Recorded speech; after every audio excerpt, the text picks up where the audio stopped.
Assalamualaikum warahmatullahi wabarakatuh. Perkenalkan kembali, nama saya Yasar Eka Akbar dari Teknik Metalurgi dan Material Angkatan 2022. Di sini saya akan menjelaskan beberapa hal yang mengenai polimerisasi.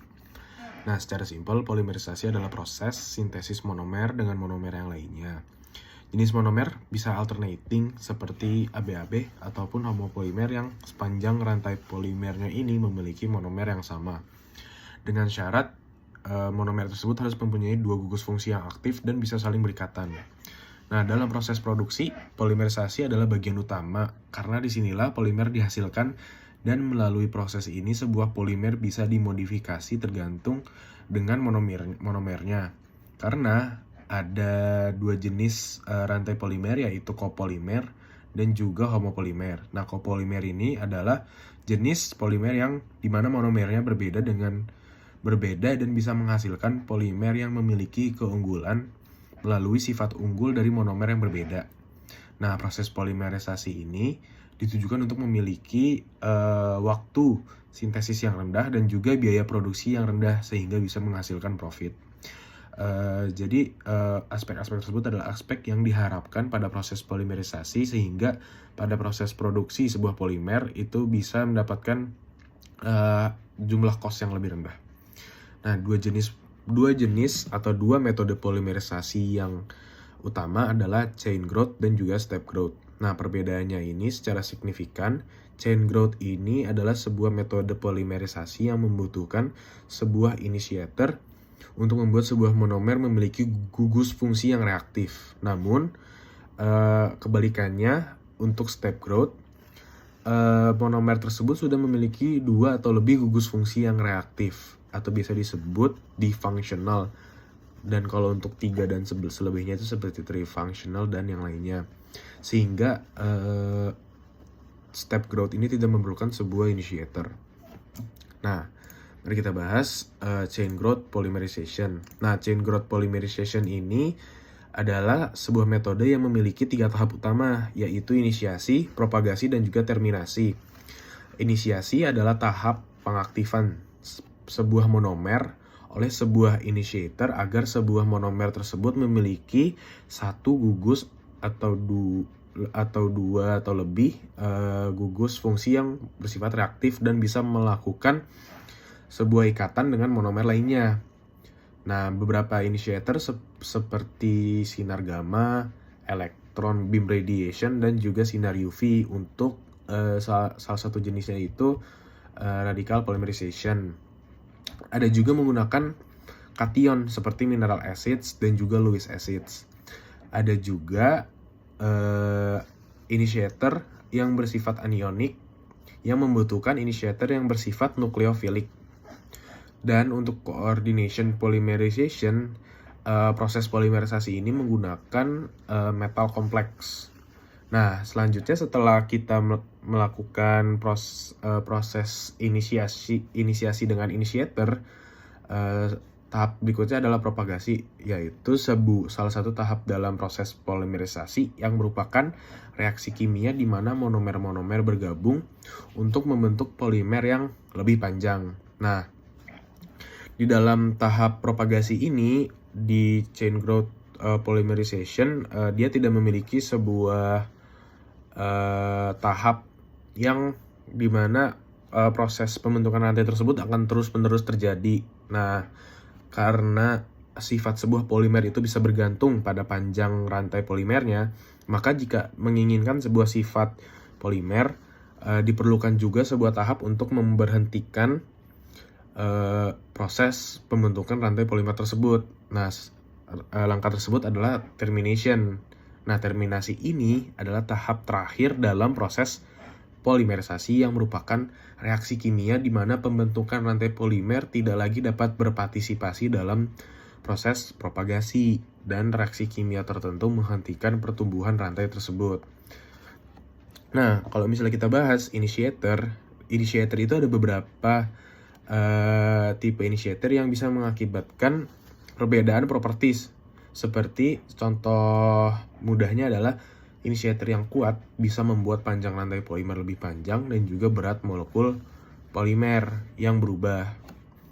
Nah, selanjutnya adalah step growth polymer. Nah, step growth polymer ini adalah jenis polimerisasi yang tidak memerlukan sebuah initiator yang sudah diberitahu tadi. Sehingga kedua gugus fungsi pada monomer difungsional harus sama-sama bersifat reaktif, sehingga bisa mengikat sebuah ikatan dengan monomer lainnya tanpa memerlukan initiator. Nah, step growth ini adalah metode yang cenderung lebih lambat dibandingkan chain growth polymerization dan juga memerlukan panas. Nah, berat molekul yang dihasilkan dari step growth ini juga cenderung lebih rendah. Nah, kalau misalnya kita lihat tadi di chain growth polymerization, ada tahap termination yang ditujukan untuk memberhentikan sebuah proses pembentukan rantai polimer. Nah, kalau untuk step growth polymerization ini karena dibutuhkan kenaikan suhu untuk terjadinya sebuah pembentukan rantai polimer, maka secara simpel apabila ingin memberhentikan sebuah proses pembentukan rantainya, maka hanya perlu menurunkan suhu tersebut sehingga panjang rantai yang diinginkan tuh bisa tercapai dan bisa dikontrol dengan perubahan suhu. Nah, step growth ini dibagi menjadi dua, yaitu poliadisi dan juga polikondensasi yang menghasilkan molekul air ataupun molekul lainnya. Proses ini terdengar simpel karena tidak memerlukan initiator dan hanya memerlukan monomer yang aktif. Namun, proses ini ada beberapa langkah-langkah tambahannya. Nah, contoh yang paling umum dalam istilahnya yaitu stepwise mechanism pada polimerisasi adalah pembentukan polimer polyester melalui reaksi antara dua jenis monomer, yaitu asam dikarboksilik, misalnya asam tereftalat, dan alkohol dikarboksilik, misalnya etilena glikol. Nah, dalam pembentukan polyester, langkah-langkah yang terjadi itu adalah pertama, asam dikarboksilik bereaksi dengan alkohol dikarboksilik membentuk senyawa antara yang disebut ester. Nah, setelah menghasilkan ester, produk yang dihasilkannya itu ada air, maka ini termasuk proses polikondensasi. Nah, ester yang sudah dihasilkan dalam langkah pertama ini dapat bereaksi kembali dengan asam dikarboksilik atau alkohol dikarboksilik lainnya, membentuk rantai panjang yang disebut polimer. Ini adalah tahap propagasi dalam reaksi stepwise step growth polymerization. Nah, ester yang digabung dengan asam dikarboksilik atau alkohol dikarboksilik ini akan menjadi sebuah polimer. Nah, proses ini berlanjut dengan ester yang ada di rantai polimer terus bergabung dengan monomer baru sampai rantai polimer mencapai panjang yang diinginkan. Nah, produk-produk sampingan seperti air dan molekul-molekul lainnya itu dilepaskan selama reaksi kondensasi. Nah, berikut adalah penjelasan mengenai peran initiator. Kita kembali lagi ke chain growth polymerization. Nah, peran initiator ini kurang lebih adalah initiator ini adalah zat kimia yang digunakan dalam proses polimerisasi untuk memulai atau memicu reaksi polimerisasi. Nah, peran initiator ini sangat penting dalam mengontrol karakteristik dan sifat polimer yang dihasilkan karena initiator berperan dalam memulai rantai reaksi polimerisasi dan menentukan berbagai parameter penting seperti berat molekul, polimer, panjang rantai polimer, serta sifat fisik dan kimia polimer tersebut. Nah, beberapa jenis initiator ini juga mempengaruhi jenis polimerisasi yang dilakukan. Nah, polimerisasi yang pertama adalah free radical initiators. Nah, initiator radikal bebas digunakan dalam polimerisasi radikal bebas. Nah, contoh initiatornya itu adalah azoisobutyronitril dan benzoil peroksida. Mereka menghasilkan radikal bebas yang memulai reaksi rantai radikal dan menghasilkan polimer. Lalu ada juga anionic initiators digunakan dalam polimerisasi ionik seperti polimerisasi natrium stiren menggunakan inisiator seperti butil litium atau natrium amida. Nah, selanjutnya ada initiator kationik di dalam proses cationic polymerization seperti polimerisasi isobutena menggunakan inisiator seperti boron trifluorida. Nah, selanjutnya ada inisiator Ziegler-Natta. Nah, initiator ini digunakan dalam polimerisasi stereospesifik seperti polimerisasi olefin menggunakan katalis Ziegler-Natta. Contohnya katalis titanium tetaklorida. Nah, jenis dan sifat inisiator yang digunakan memiliki pengaruh signifikan terhadap sifat polimer yang dihasilkan. Beberapa cara di mana inisiator mempengaruhi sifat polimer adalah yang pertama adalah berat molekul polimer. Initiator dan konsentrasi inisiator dapat memengaruhi berat molekul rata-rata polimer. Inisiator yang lebih aktif atau konsentrasi yang lebih tinggi dapat menghasilkan polimer dengan berat molekul yang lebih tinggi. Nah, selanjutnya ada panjang rantai polimer. Aktivasi inisiator berperan dalam menentukan panjang rantai polimer. Inisiator yang kuat cenderung menghasilkan rantai yang lebih panjang. Selanjutnya ada sifat mekanis. Nah, karena inisiator yang kuat cenderung menghasilkan rantai yang lebih panjang, maka bisa disimpulkan juga bahwa sifat mekanis sebuah polimer bisa bergantung pada inisiator tersebut. Begitu juga dengan sifat termal yang dapat seperti titik leleh dan stabilitas termal. Selanjutnya ada distribusi berat molekul atau PDI, Poly Distribution Index. Ini juga dipengaruhi oleh jenis inisiator yang digunakan. Nah, pemilihan inisiator yang tepat dalam proses polimerisasi adalah kunci untuk mencapai sifat-sifat yang diinginkan dalam polimer yang dihasilkan dan dapat disesuaikan dengan kebutuhan aplikasi tertentu.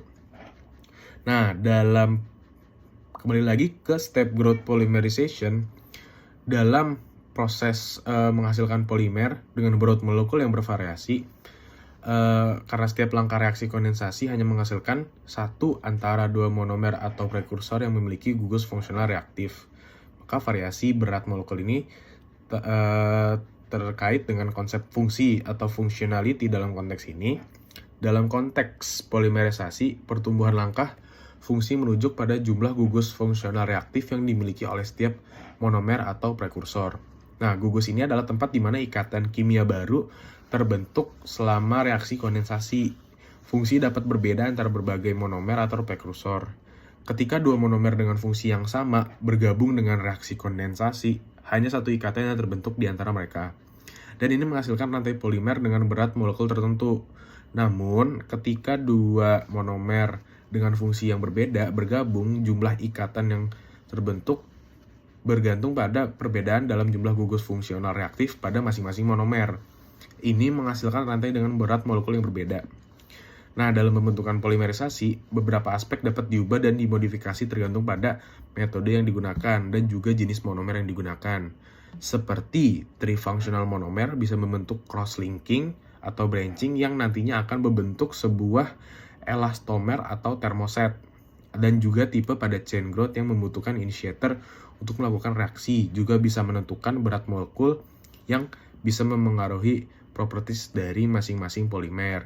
Sehingga apabila ingin membentuk sebuah polimer yang diinginkan dan juga polimer yang diinginkan ini memerlukan aspek-aspek seperti berat molekul, sifat-sifat mekanis, termal, dan properties lainnya, maka perlu diperhatikan juga proses-proses dalam pembentukan polimerisasi ini, karena dalam proses pembentukan polimerisasi tersebut banyak sekali aspek-aspek yang bisa diubah, seperti panjang rantai polimer yang akan memengaruhi sifat mekanis dan juga sifat termal, terus